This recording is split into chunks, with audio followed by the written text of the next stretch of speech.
Well then, Agent York, do you have any plans for this evening? I was going to head back to the hotel and go over my notes. I need to contact HQ and give a progress report, too.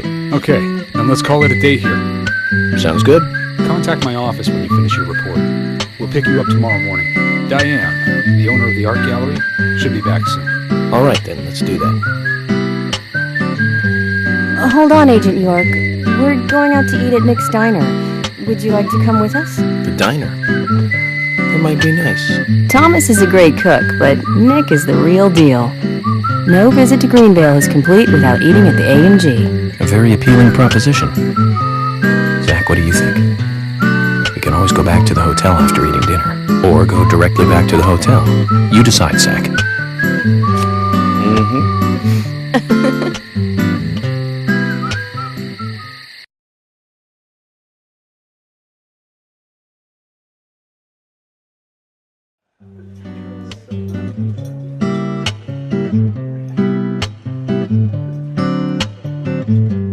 I've been sheriff here for a long time now, and this is the worst murder I've ever seen. Our town is a little odd in some ways, but it's usually a peaceful place. We had our fair share of cases, but just the regular stuff. A high school kid shoplifting from the milk barn, maybe, or some hot-headed kids fighting, fueled on liquor.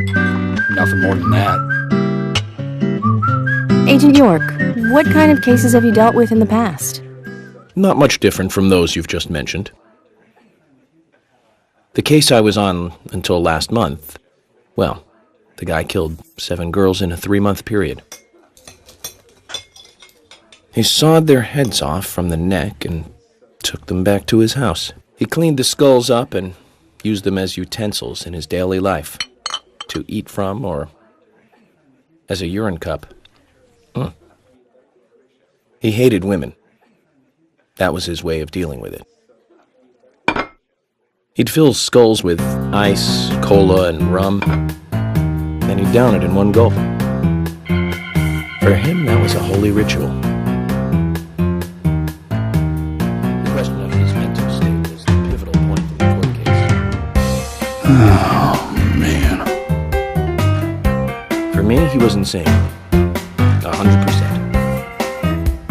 Drinking from the skulls, well, that is one thing.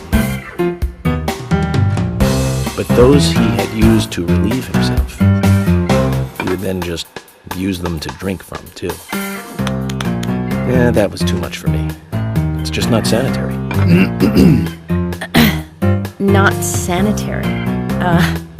That's probably not the problem for most of us. What else? Yes. An ingenious law school student raped over 800 victims. That was a nasty one. Thank you, Agent York. Now, let's talk about something else. You don't want to hear anymore? That's a shame, isn't it, Zach? I was just about to get to the good part, too. It sounds like you live in a totally different world. I mean, you're like an elite agent who just jumped out from a movie or something. In your eyes, we must look like we're just playing cops and robbers. I give up. I can't compete with you. Don't say that, Emily. The cases you have solved are all full-fledged crimes. A crime is a crime. Size doesn't matter. There is no big and small. Crimes always have a criminal and a victim. No victim will ever welcome a crime, no matter what its size. So, fundamentally, there is no difference in size. Well said, Agent Morgan. We work day and night to preserve peace and order in this town. You understand that, right? Of course. But still, I don't view shoplifting and Anna's murder as the same level of crime. Me neither. I never even dreamt that such a thing could ever even happen in this town. I keep on expecting to see Anna, Here in this diner, waiting on tables.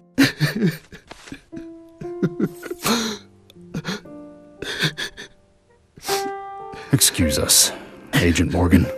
We should have made dinner a more uplifting experience. Let's call it a night.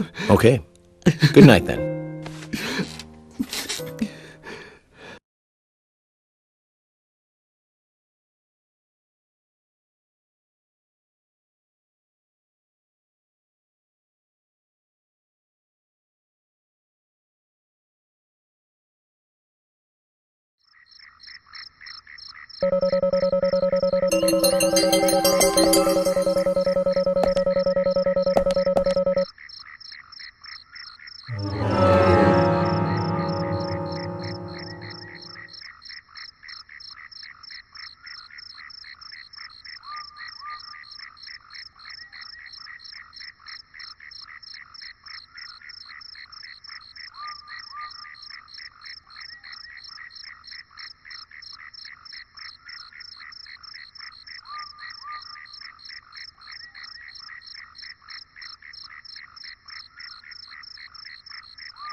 So, where shall we go next?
Hmm?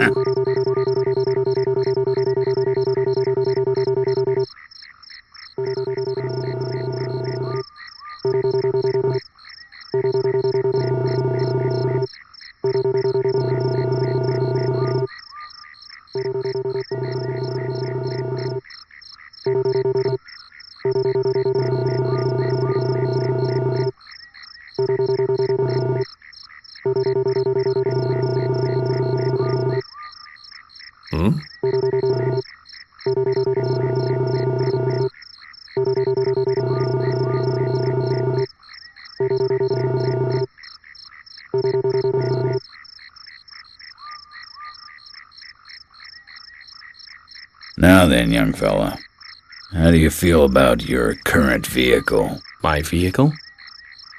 It's a piece of crap, but I'm not here to talk about that. Then how about a little treasure hunt? Listen up, young man. My junkyard is actually a mountain of treasure. All kinds of treasure lies in those mountains of junk. The problem is, there's so many, I've lost track of where everything is.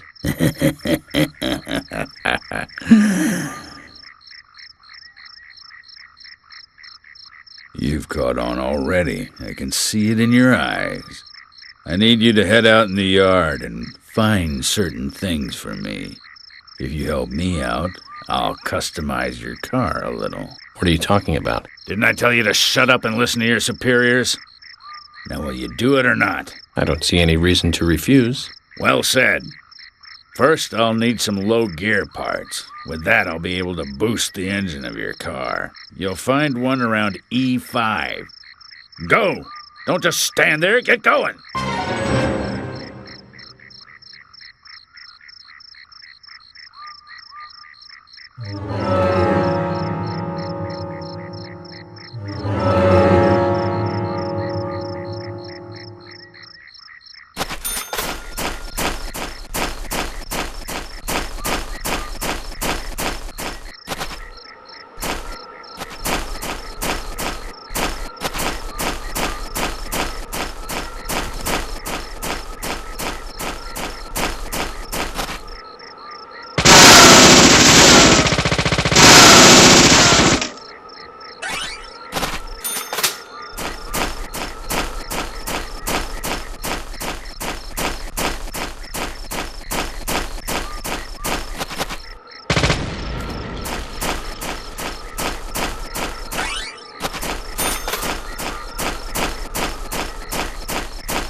This is it.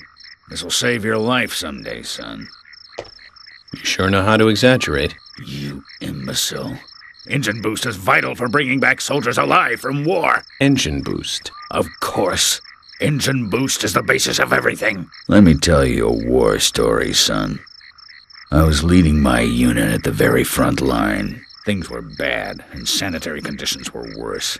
Endless guerrilla attacks were stripping us of our manpower. Everyone was tired to their limits. There was one sergeant who really rubbed me the wrong way. The boys like to call him Crybaby Timothy. He really gave me headaches, I can tell you. How? Just by breathing. His posture was bad. He was weak, slow, easily distracted. I have no idea who thought he was capable of combat in a war zone. He endangered the lives of every member of the unit. Stomach pains. The worst stomach ache ever. Every one of us. It was just cooking. He was using food that was contaminated. I flew into the dugout toilet like an Apache chopper returning to base. I have to tell you, it was a close call. My engine was boosting, and that's what got me there safely, right in the nick of time. What happened to the unit? You really want to know? It was a terrible sight. Powerful, athletic men reduced to walking dead, blinking like crazy, shaking with pain. Their confidence and self-esteem were all crushed. They almost didn't recover. An interesting story. So you see the need for engine boost now, do you? I'll keep my side of the promise and get to work on your vehicle.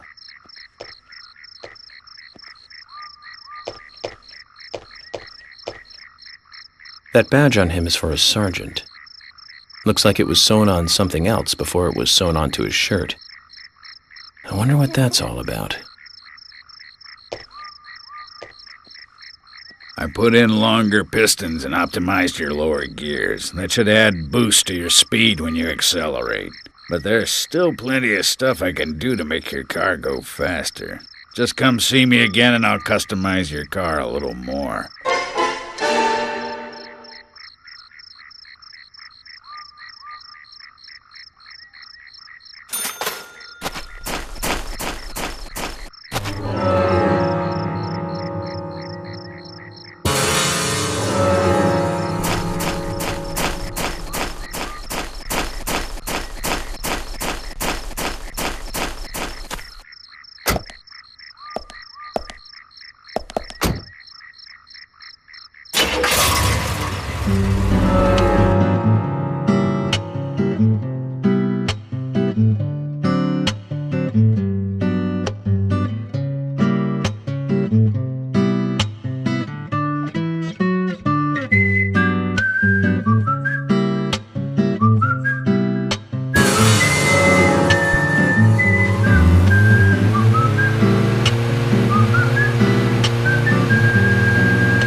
Zach, we can take a rest if you're tired.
So, where shall we go next?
A human bone?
So, where shall we go next?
Premonition.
Hey!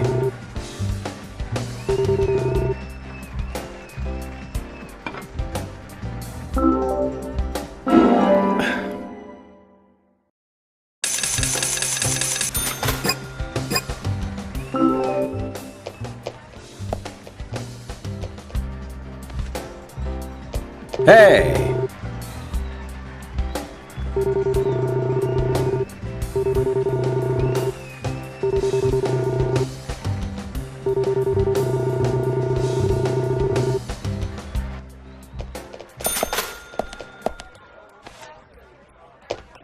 Yeah?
take a rest if you're tired.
Hey, Sigourney. I'm glad you're here. My pot, it's getting cold. Please, let's get going. Could you explain what you're talking about? What are you rambling on about? My pot's getting cold as we speak. Hurry, hurry! Zach, I guess we're going to have to drive her home. But I wonder what happens when her pot gets cold.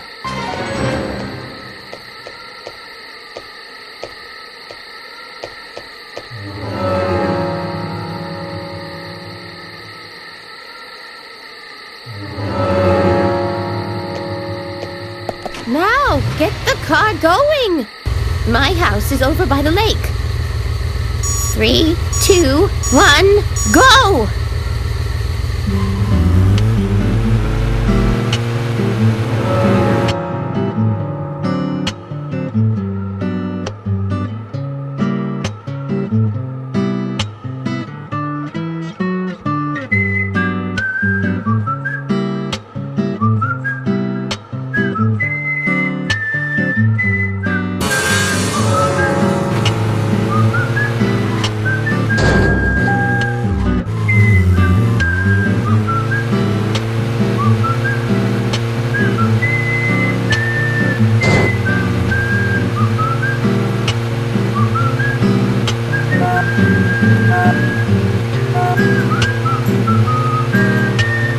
This is not good.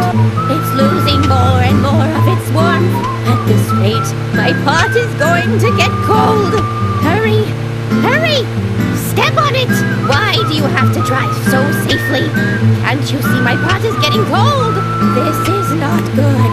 It's losing more and more of its warmth. At this rate, my pot is going to get cold. Hurry, hurry! Step on it! Why do you have to drive so safely? Can't you see my pot is getting cold?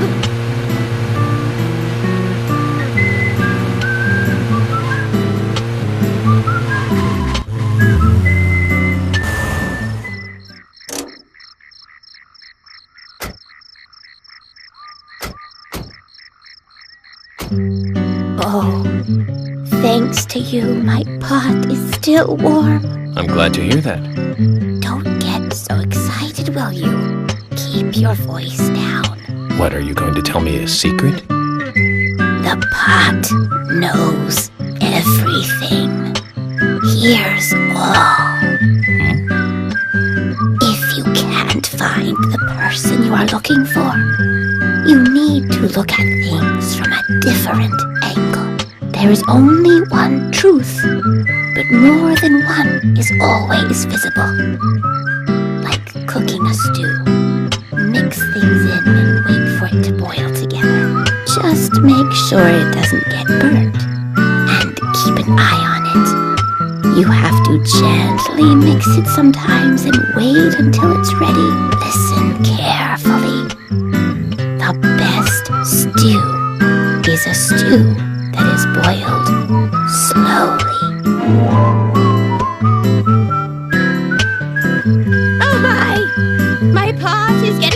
again? Did you have to talk so long? Oh.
Zach, we can take a rest if you're tired.